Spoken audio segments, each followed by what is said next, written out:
Hola, buenas tardes, ¿cómo están? Todo Buenas bien. tardes. Bueno, muchas gracias por estos minutos con vos para tratar de comprender y entender también la importancia de la universidad pública en la investigación de este tipo de problemáticas regionales que tenemos. Bueno, sí, nosotros estamos hace más de 20 años trabajando con el vector, mosquito vector transmisor de dengue, no solo de dengue, sino también de Zika, chikungunya, fiebre amarilla, eh, para conocer cuál es su biología acá en la región, no solamente en la provincia, sino también tenemos investigaciones realizadas en la provincia de Misiones y también unas pocas desarrolladas en la provincia de Corrientes. Y conocer, como decía antes, cuál es la biología de este vector, de este mosquito, en qué época del año es más abundante, en qué época del año no lo encontramos, dónde son sus sitios de cría, cuáles son sus preferencias en cuanto a eh, en los lugares donde se cría. Así es, Eh, te sí, escuchamos, sí. y Eh, sí, ¿me Bien, escuchan? ahí te escuchamos perfecto. Sí, nos decía acerca de esta investigación que tiene más de 20 años realizándose en la región. Claro, exactamente. Es importante que conozcamos para poder realizar las medidas de control adecuadas o las medidas de prevención adecuadas, tenemos que conocer al mosquito, ¿sí? Y todas las investigaciones que venimos desarrollando desde hace muchos años, con el apoyo, por supuesto, con el financiamiento de la universidad, trabajamos en un laboratorio, en un instituto que depende a la Universidad Nacional del Nordeste, y también obtenemos otros subsidios, que son los subsidios del FONSIT, del Fondo Nacional para la Investigación Científica y Tecnológica, también algunos subsidios privados. Eso nos permite llegar a determinadas conclusiones y alcanzar determinados resultados que nos dan idea de cuándo es la época del año de mayor reproducción, en qué espacio se encuentra, cómo se distribuye espacialmente, temporalmente, cuál es su preferencia horaria a lo largo del día, de qué prefiere alimentarse, ¿sí? Bueno, y si están además, si están infectados, con qué virus, qué otros virus pueden infectar a esta especie, además de Ujú. dengue y los que mencioné anteriormente. Bien, hablabas acerca de bueno, las características. ¿Fue mutando también en esta región el comportamiento del vector en cuanto, por ejemplo, la época del año en la que está activo? No sé si los horarios, también en la que está activo el mosquito. ¿Qué características tiene hoy en día este vector en la región? Bueno, lo que se sabe es que hay dos variables meteorológicas que influyen mucho sobre las abundancias y la distribución de las especies de mosquitos, en particular la temperatura y la humedad relativa, también las precipitaciones, y por lo tanto cualquier cambio en esas variables va a significar también en un cambio en las abundancias de estas especies y de esta especie en particular. Y sabemos que se ve afectada la sobrevida del adulto y de las larvas y de las pupas por temperaturas inferiores a los 10 grados, ¿sí? No así los huevos, que pueden sobrevivir todo el invierno en recipientes que incluso no tienen agua, es decir, que se han secado completamente y los huevos sobreviven hasta un año en ese tipo de recipientes y el embrión ha logrado terminar su desarrollo en el interior del huevo. Entonces, en épocas pasadas o en momentos, en años anteriores, con inviernos bien marcados, no teníamos la presencia del mosquito adulto, ni de las larvas ni de las pupas, sí de los huevos, por supuesto, y cuando llegaban las temperaturas cálidas y las nuevas precipitaciones de la época estival, es que comenzaba nuevamente eclosionar, se inundaban esos huevos, eclosionaban y teníamos nuevamente el ciclo a lo largo de toda la época estival. En este año lo que ha ocurrido es que no hemos tenido prácticamente un invierno muy marcado, por lo tanto las abundancias de este insecto permanecieron a lo largo de todo el invierno y por lo tanto, cuando esperábamos tener casos de dengue finalizando, digamos, la primavera o a mediados del verano, ya tuvimos una especie de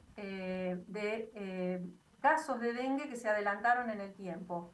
Esto quiere decir que las personas que vienen de regiones donde el dengue transcurre o se produce de manera o circula de manera endémica, o alguna persona que haya viajado hacia esas regiones y vuelve con el virus en sangre, cuando encuentra ese mosquito en grandes abundancias, en épocas donde antes, o en momentos del año en que antes no se encontraba, se empieza a producir el brote y la epidemia. Por eso es que hablamos de este cambio, digamos, climático que está afectando las abundancias y la presencia en tiempo y en espacio de esta especie en particular, ¿no?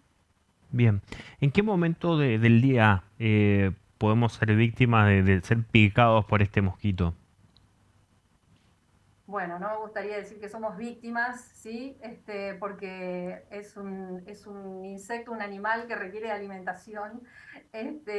Pero bueno, sí, tiene un horario del día en el exterior que prefiere, que son las horas justamente de mayor luminosidad, desde temprano en la mañana, que puede ser hasta la tardecita antes de que se ponga el sol, pero si estamos en el interior de nuestros hogares y la hembra requiere por sus necesidades fisiológicas de alimentarse, y tenemos la luz prendida en nuestro domicilio, es posible que también busque picarnos en ese momento. Es decir, que si bien lo realiza preferentemente en horas del día, no es exclusivamente en ese horario, ¿sí? Es decir, no hay términos absolutos en este caso, Claro, sino que hay una mayor preferencia para hacerlo durante las horas del día. perfecto. Bien, ustedes investigan el mosquito, como nos decía, una investigación de muchísimos, muchísimos años. A tu modo de ver, quizás no sea tu métier, pero ¿crees que el tema de la vacuna, la aplicación de la vacuna, que la gente se inmunice, va a servir para mitigar en el tiempo el impacto de la enfermedad? Sí, por supuesto, creo que la vacuna es efectiva, creo que es importante como una medida más de prevención, pero tenemos que entender que no hay una sola variedad de virus dengue, hay 4 variedades. La vacuna todavía no está disponible para toda la población, es una vacuna que actualmente es muy cara, por lo tanto, solamente una parte de la población va a poder acceder a ella. Y por otro lado, tener en cuenta que Aedes aegypti no es solo transmisor de virus Claro, dengue, sino que también es transmisor de Zika, de chikungunya, y se piensa que además puede transmitir una gran variedad de virus que aún no se encuentran circulando en las áreas urbanas, ¿sí? Porque recordemos que Zika y chikungunya son 2 virus que llegaron al continente, fueron detectados en el continente americano en el 2013 y en el 2015, ¿sí? claro. Es decir, que antes no estaban presentes en nuestro continente. Y también en los continentes de donde son origen, que es África, no se encontraba tampoco circulando en las áreas urbanas, sino que circulaban en las áreas silvestres. Es decir, la introducción del hombre en esos lugares hizo que el virus saliera de las zonas silvestres y que encontrara en las áreas urbanas a Aedes aegypti y este pudiera transmitirlo. Entonces, pensar que eso puede ocurrir con otros virus que aún no conocemos. Por lo tanto, siempre la medida más efectiva en este tipo de enfermedades es el control del vector. Qué interesante esto que nos decía de que el mosquito y la presencia del vector acá puede llegar a transmitir otro tipo de enfermedades que pueden llegar a circular en esta parte del país. Como usted decía, este virus viene de otra parte del planeta por el movimiento del humano, etcétera. Así que si no se lo contiene en cuanto como decía, el control del vector, como usted tiene un ciclo cercano a los domicilios, en el domicilio en realidad, si uno no hace el descacharrizado, si no tiene cuidado con lo que venimos escuchando hace años y décadas en esta parte del país, el mosquito va a seguir estando y la posibilidad de que pueda haber otro tipo de brotes de otras enfermedades. Sí, exactamente. Y además no solamente descacharrar, que muchas veces no se entiende, digamos, qué Claro, significa eso, sino que simplemente es la necesidad de manipular aquellos recipientes capaces de colectar agua dentro del ambiente urbano, de cualquier espacio urbano, no solamente los domicilios. Podemos estar hablando de comercios como las gomerías. El neumático usado es uno de los recipientes preferidos por esta especie, claro, los floreros en los cementerios, las chatarrerías. Y tener en cuenta que hay lugares o localidades de nuestra provincia y de otras provincias también de Argentina que necesitan almacenar agua porque no reciben adecuadamente una provisión de agua regular. claro. Por lo tanto, ese almacenaje no le podemos pedir que descacharre en ese tipo de casos, sino que debe almacenar correctamente el agua que está utilizando o que requiere de almacenamiento. Entonces, eso también es muy importante. Por eso la enseñanza o la educación, no solamente la información de los medios de comunicación, sino poder trabajar desde el nivel inicial y en todos los niveles educativos sobre este tipo de problemáticas y cómo actuar en esa modificación ambiental, ¿no? Claro. Qué interesante esto que decía, porque por ahí, por el tema de los medios nacionales y la psicosis que puede crear, mucha gente está desesperada por conseguir el repelente, pero no sé si están desesperados por revisar su patio, su casa y ver si hay algún recipiente que pueda acumular agua.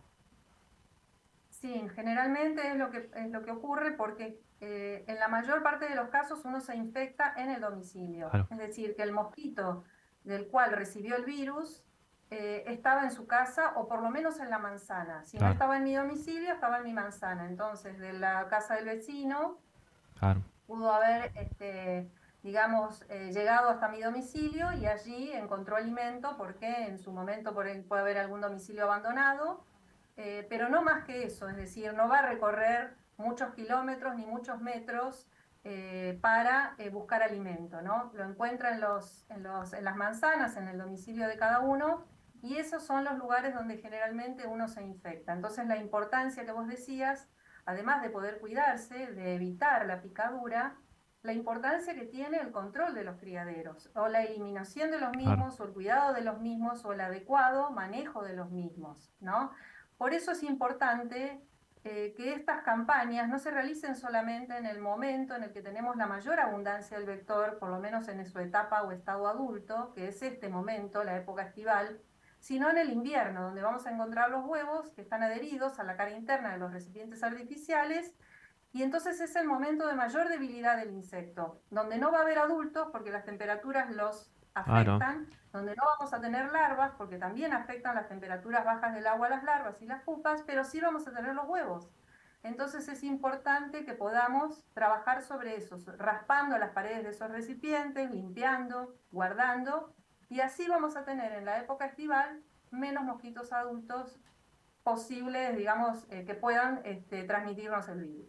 Qué interesante esto que está diciendo, ¿no? Porque en el invierno, cuando haya bajas temperaturas, nos vamos a olvidar de este tema y es un momento en el que podríamos hacer el descacharrizado, podríamos, o sea, limpiar perfectamente esos recipientes porque el mosquito, por más que usted decía, por el huevo, por más de que se evapore el agua y no haya más agua, ese huevo puede estar hasta un año con vida. Otro de los temas que le quería consultar era acerca del tema de los repelentes. ¿Qué dice su investigación en torno a aquellos elementos que usamos para repeler, para espantar al mosquito de nuestro cuerpo?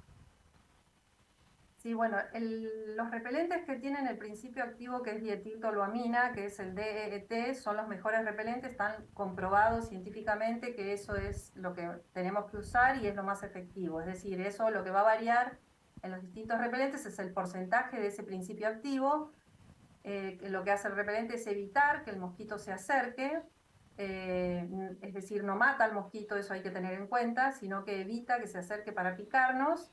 Y bueno, y que esos son los más efectivos. También, lamentablemente, hay escasez de repelente, tenemos, además de que están comercialmente muy caros, por lo tanto, bueno, esa es una de las mejores maneras de evitar o de prevenir la picadura individual. Por otro lado están los repelentes ambientales, que son los famosos espirales, que también evitan, digamos, que el mosquito se acerque a un Claro. ambiente o que se vaya, también favorece que se vaya de ese ambiente.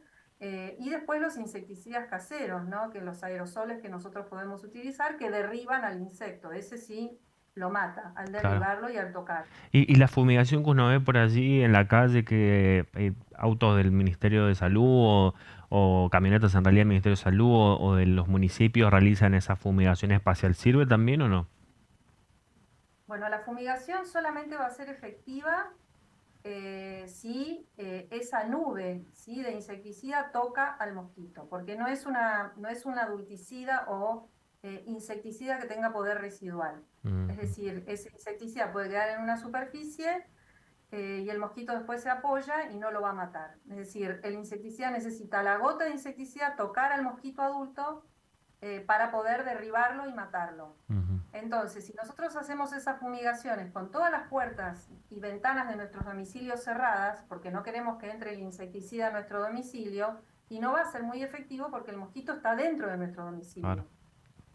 Así es. Entonces, en este momento, lo más efectivo, donde tenemos tantos casos dispersos por toda la ciudad, lo más efectivo sería concentrarnos en la eliminación de criaderos, tratando de evitar que continúen criándose mosquitos adultos, ¿sí? Así es. No tanto el rociado de insecticidas, menos un rociado de insecticida en una plaza, ¿no? Ujú. Donde seguramente este mosquito no va a estar. Qué interesante esto que dice. Como siempre, te agradecemos estos minutos con nosotros, este tiempo para conocer un poquito más acerca del comportamiento de este vector que yo decía que por ahí somos víctimas de él, pero en realidad es el ciclo natural de la vida y de las especies que tenemos en este mundo. Simplemente que nosotros fuimos invadiendo su espacio y terminamos trayendo a este tipo de enfermedades que antes estaban en algunas partes del mundo y que ahora ya con la globalización y el movimiento de todos las terminamos trayendo a nuestro hábitat. Muchísimas gracias. Bueno, muchísimas